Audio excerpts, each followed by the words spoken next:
Ya'juj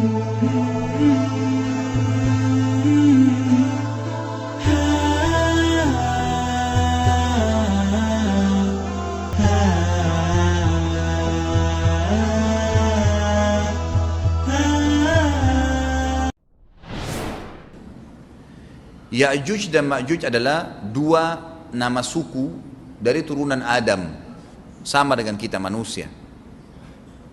Nabi SAW sebutkan ciri-ciri mereka. Mata mereka sobekannya kecil sehingga mata mereka kelihatan seperti sipit, tapi bola matanya besar. Mereka memiliki rambut yang keriting dan mereka memiliki poster yang umumnya seperti poster manusia. Hanya saja mereka ini memang menjadi fitnah, tanda-tanda hari kiamat. Mereka tidak berbaur dengan manusia yang lain. Salah seorang di antara mereka tahu kalau dia akan mati kalau sudah memiliki anak 1000. Tidak ada pengikutnya dari manusia biasa. Pada saat saya pelajari tentang Ya'juj Ma'juj ini tingkat 3 kuliah, kurang lebih waktu itu tahun 96, 97. Dosen saya membuka kitabnya membahas masalahnya. Saya sempat tanya sendiri, saya bilang, Syekh, jumlahnya Ya'juj Ma'juj itu berapa banyak? Dia bilang tidak terhitung jumlahnya, karena ada hadis yang berbunyi mereka akan mendatangi sebuah sungai, kalau tidak salah namanya sungai Tibria. Sungai itu sekarang ada, besar. Bayangkan sungai ya, airnya banyak mengalir. Kata Nabi SAW, mereka akan mampir dan minum di situ. Mereka semua minum air sungai itu, dan yang terakhir dari mereka datang sudah nggak dapat air. Artinya air sungainya habis diminum. Bayangin berapa banyak jumlahnya tuh. Satu Jakarta aja sekarang kalau minum air sungai Ciliwung nggak habis. Mungkin nggak bakal habis kalau satu Indonesia pun minum. Bayangkan berapa banyak jumlah mereka tuh. Tidak terhitung. Nanti kan kita bacakan ayat-ayatnya tentunya. Banyak sekali ayat berhubungan dengan masalah itu.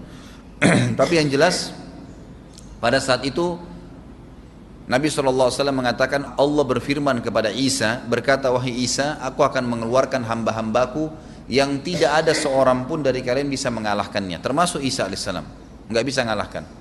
Maka selamatkanlah dirimu bersama dengan pengikut-pengikutmu ke Gunung Tur namanya. Gunung Tur ini ada di Palestina ya. Ini rata-rata nanti hari kiamat ini di Syam, banyak negeri Syam kita. Maka Nabi Isa pun AS menyelamatkan diri dengan pengikutnya ke Gunung Tur yang diikuti sama orang-orang yang beriman. Lalu tentu yang bisa ikut yang terjangkau pada saat itu, karena dunia sangat luas. Maka yang tidak sempat ikut dengan Nabi Isa AS, mereka dibunuh oleh Ya'juj Ma'juj. Allah Subhanahu Wa Taala memberikan ciri khas mereka, artinya cirinya mereka ini, mereka dihimpit di sebuah gunung. Di surah Al-Kahfi dijelaskan oleh Dzulkarnain. Dzulkarnain khilaf antara ahli sejarah mengatakan dia nabi atau dia orang saleh. Tapi Allahu alam, saya cenderung dengan pendapat yang mengatakan dia adalah seorang nabi. Karena Allah SWT angkat ceritanya dalam Al-Quran. Dan Allah berikan dia banyak mukjizat. Di antaranya mukjizatnya adalah menahan Ya'juj Ma'juj waktu itu ingin membuat kerusakan di zamannya dia dulu. Jadi memang Ya'juj Ma'juj ini ciri khasnya, kata Nabi SAW, mereka memakan apa saja. Batu, kalau hewan-hewan itu kalah jengking sama ular, binatang-binatang buas, harimau, mereka makan semua. Jadi bukan seperti manusia normalnya. Mereka membunuh semua yang bukan seperti mereka. Mereka buat kerusakan. Sampai-sampai kata Nabi SAW tidak ada yang bisa mengalahkan mereka, dan jumlah mereka sangat banyak. Salah seorang di antara mereka tahu dia akan mati kalau sudah punya 1000 anak. Dan tidak menikah dengan umumnya orang. 2 suku ini saja. Kata Nabi SAW dalam hadis Bukhari, kecelakaanlah bagi orang-orang yang ada di Jazirah Arab. Kemungkinan besar makna ini adalah tempat mereka dekat dengan Jazirah Arab. Sebagian, ada satu syekh dari Mesir, sekarang ada bukunya sama saya dan sudah terjemahan bahasa Indonesia, judulnya Ya'juj Ma'juj. Kalau Bapak Ibu mau beli bisa, ada judulnya Ya'juj Ma'juj, tapi saya lupa penerbitnya apa. Itu agak tebal, harganya mungkin sekitar 85.000 atau 100 ribuan lah maksimal. Itu khusus, dan beliau adakan penelitian, saya baca dan memang sangat konkret dan ilmiah. Beliau mendatangkan fakta kalau tempat Ya'juj Ma'juj yang disebutkan dalam Al-Quran itu ada di Cina, tembok Cina. Jadi seperti yang disebutkan dalam Al-Quran, 2 gunung yang disatukan, di antara celah gunung itu ditaruh tembaga-tembaga. Pernah pemerintah Cina mendapatkan ada celah dari tembok Cina itu yang bolong, waktu mereka mau tempel bolongan itu dengan batu tanah yang mereka biasa taruh sekarang, ternyata di dalam itu ada tembaga yang mengeras, dan seperti disebutkan dalam Al-Quran, di mana ya Zulkarnain mempertemukan antara besi-besi yang ditumpuk lalu dipanasi, dibakar sehingga menjadi meleleh, kemudian disirami lagi dengan timah yang meleleh juga dan dibiarkan kering sehingga menjadi tembok besi. Kata Nabi SAW, kecelakaan bagi orang-orang yang Jazirah Arab karena telah terbuka dari lubangnya Yajuj Majuj sebesar ini. Udah kasih isyarat dengan jari ibu jari sama jari tengahnya. Artinya mereka sudah bisa melihat keluar. Tetapi kata Nabi SAW, setiap hari mereka terus menggali gunung itu, berusaha untuk keluar. Pada saat mereka tiba di malam hari, mereka capek, mereka mengatakan besok kita lanjutin. Mereka bangun besok pagi, gunungnya kembali utuh lagi. Sampai nanti waktu di mana Allah izinkan mereka keluar. Pada saat mereka keluar, maka mereka akan mulai membuat kerusakan. Ada di halaman 82 ya. Al-Anbiya 96 sampai 97 ayatnya. Ingatlah hingga apabila dibukakan tembok Ya'juj Ma'juj, bolong, jebol, dan mereka turun dengan cepat dari gunung-gunung itu, dari seluruh tempat yang tinggi. Kita tahu itu jaraknya berapa ratus kilometer, bahkan mungkin ribuan kalau nggak salah ya. Semuanya itu akan dipenuhi Ya'juj Ma'juj, dan telah dekatlah, kalau sudah terjadi itu, kedatangan janji yang benar, maksudnya hari kebangkitan. Maka tiba-tiba terbelalaklah mata orang-orang kafir. Mereka berkata, aduhai celaka kami, sesungguhnya kami dalam kelalaian tentang ini, bahkan kami adalah orang-orang yang zalim. Kenapa? Karena Ya'juj Ma'juj tidak lihat apakah kafir atau beriman. Mereka tidak butuh, bukan seperti Dajjal ya. Dajjal butuh jadi pengikutnya, oke, aman. Ini enggak, siapa saja ditemuin dibunuh. Dia enggak pandang, enggak mau tanya kamu dari suku mana, kamu agama apa, tidak dipandang. Orang-orang muslim pada saat itu, orang-orang muslim pada saat itu yang ikut dengan Nabi Isa AS berhasil selamat. Walaupun pada saat itu di muka bumi umumnya orang sudah beriman.